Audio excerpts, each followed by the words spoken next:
Napoleon এক মহান general, সাধারণ সৈনিক থেকে সম্রাট হয়ে ওঠার এক মহান জার্নি, যাকে নিজের সেনারাই হত্যা করে। কেন এমন করেছিল সেনারা? এই অজানাকেই জানবো আজকের এই ভিডিওতে। চলুন শুরু করা যাক। মুভির শুরুতে এক মহারানীকে দেখানো হয়, যাকে সৈন্যরা বন্দি করে নিয়ে যায়। তাকে নিয়ে যাওয়ার সময় রাজ্যের লোকজন তার উপরে পচা ডিম টমেটো ছুটতে থাকে। মহারানীকে ফাঁসির মঞ্চে ওঠানোর পর তার মাথা দর থেকে আলাদা করে দেয়। পরবর্তীতে কাউন্সিলের দৃশ্য দেখানো হয়, যেখানে বলতে থাকে মহারানী 3 কারণে দোষী ছিল। অন্যদিকে সেনাপতি নেপোলিয়নকে বসে পরামর্শ করতে থাকে। ইংরেজ সৈন্যরা দুর্গ দখল করে নিয়েছে। যদি ফ্রান্সিসির জাহাজ না সরানো যায় তাহলে রাজ্য টুকরো টুকরো হয়ে যাবে। সেনাপতি নেপোলিয়নকে দুর্গ দখলের দায়িত্ব দেয়। নেপোলিয়ন ক্যাম্পে যায়, তারপর সৈন্যদল প্রস্তুত করে এবং ছোট ছোট তোপ বানায়।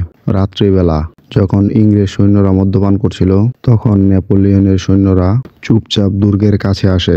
দরজার মধ্যে বারুদ ও দেওয়ালে সিঁড়ি বাজাতে থাকে। যখন নেপোলিয়ন হুকুম দেয়, তখনই বোমাতে আগুন ধরিয়ে দেওয়া হয়। বিশাল এক বিস্ফোরণ ঘটে। তারপর সৈন্যরা দুর্গে প্রবেশ শুরু করে।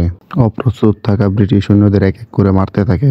যখন নেপোলিয়ন সামনে এগোতে নেবে, তখন একটি কামানের গোলা এসে তার ঘোড়ার শরীরে লাগে। সে পড়ে যায়। তারপরও সে না থেমে এগিয়ে চলে।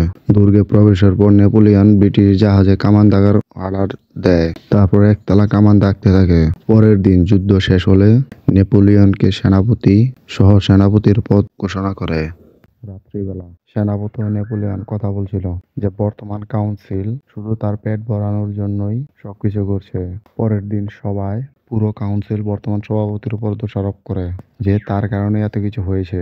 তখন সে সবার উপরে দোষারোপ করতে থাকে। এক পর্যায়ে সবাই তাকে মারতে নিলে সে পালাতে থাকে। যখন সে আর পালানোর পথ পায় না, তখন সে নিজের উপরে গুলি চালিয়ে দেয়, কিন্তু সে তাও বেঁচে যায়। পরে অনুষ্ঠানের দৃশ্য দেখানো হয়। ঘুরে ঘুরে সে ওই মেয়েকেই দেখতে থাকে। তখন মেয়েটি তার কাছে আসে এবং জিজ্ঞাসা করে কেন সে তার পিছনে করছে। তখন নেপোলিয়ন না করে দেয় যে সে শুধু তাকে দেখছিল। পরের দিন নেপোলিয়ন ও সেনাপতি তাদের কার্যালয়ে ছিল। তখন একটি ছেলে আসে, এসে জানায় তার বাবা একজন সৈনিক ছিল। তার তলোয়ার তার কাছে কেড়ে নেওয়া হয় যখন তাকে ফাঁসিতে ঝুলিয়ে দেওয়া হয়।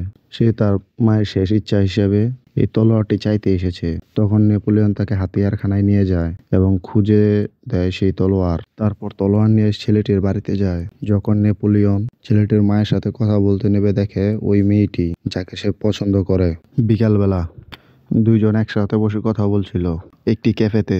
রাত্রিবেলা মেয়েটি তার দাসীকে জিজ্ঞাসা করে, দাসী থেকে নানান উপদেশ দেয়। পরের দিন মেয়েটি সেনাপতিকে দেখা করার জন্য ডাকে।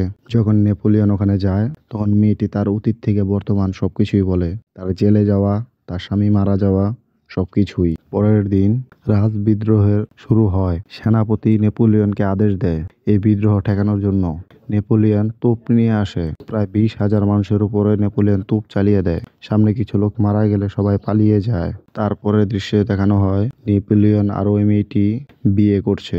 চার্চে তাদের বিয়ে সম্পন্ন হয়। রাত্রিবেলা বিয়ের অনুষ্ঠানে খাওয়া দাওয়া শেষে নেপোলিয়ন তার বউর পুঙ্গি বাজাতে থাকে।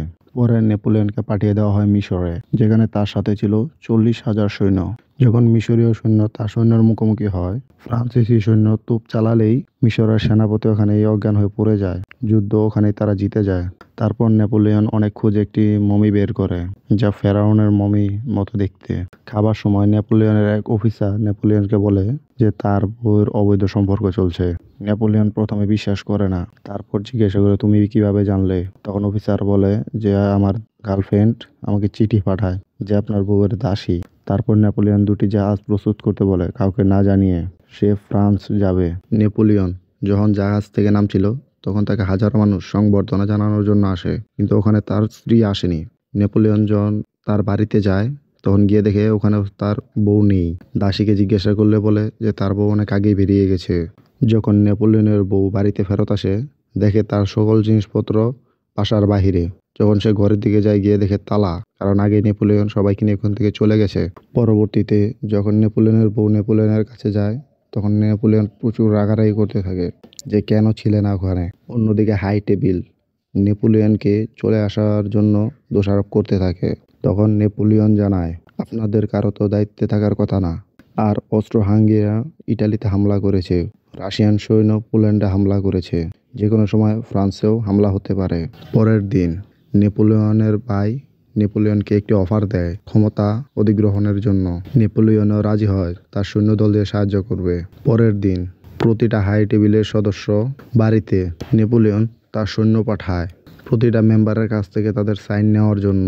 এক এক করে সকল সিনেটরের সাইন নেওয়া হয়। তারপরে সবার দৃশ্য দেখানো হয়, যেখানে নেপোলিয়নের ভাই বলছিল আজ নতুন সভা গঠিত হবে। তখন আগে সবার লোকজন জিজ্ঞাসা করে ওই 5 জন মেম্বার কোথায়। যখন তারা কোনো উত্তর দিতে পারেনি তখন লোকগুলো ক্ষেপে যায়। তখন নেপোলিয়ন বাহিরে আসে। তারা নেপোলিয়নকে দেখে আরও বেশি ক্ষেপে যায় এবং মারতে ধরে। তখন নেপোলিয়ন কোনো রকম যান বাঁচিয়ে বাহিরে আসে, সাথে তার ভাইও। এক পর্যায়ে নেপোলিয়ন তার সৈন্যদলকে ভিতরে পাঠায় এবং জোর জবরদস্তি করে সবার সম্মতি নেয়। সবার সম্মতিতে নেপোলিয়ন হয় প্রথম ম্যাজিস্ট্রেট। তাকে হাজারো মানুষ সংবর্ধনা জানায়। তারপর তারা চলে যায় নতুন প্যালেসে, যেখানে দ্বিতীয় তৃতীয় ম্যাজিস্ট্রেট তাদেরকে আমন্ত্রণ জানায়। ওখান থেকেই নেপোলিয়ন পুরো দেশ সামলাতে থাকে। বহির্বিশ্বের সাথে সম্পর্ক। নেপোলিয়ন ইংল্যান্ডকে শান্তি প্রস্তাব পাঠায়, কিন্তু ইংল্যান্ড তাতে রাজি হয় না। তারপর দেখা যায় বহির্বিশ্ব মন্ত্রী নেপোলিয়নের সাথে দেখা করে এবং তাকে একটি পরামর্শ দেয় যে আপনি প্রথম ম্যাজিস্ট্রেটের অর্ডার ছেড়ে সম্রাট হয়ে যান। নেপোলিয়ন তাতে রাজি হয়। রাজ্য অভিষেকের সময় নেপোলিয়ন নিজের হাতেই সম্রাটের মুকুট নিজের মাথায় পরে এবং বিশাল একটি স্পিচ দেয় এবং রানীকেও তার মাথার ক্রাউন পরিয়ে দেয়।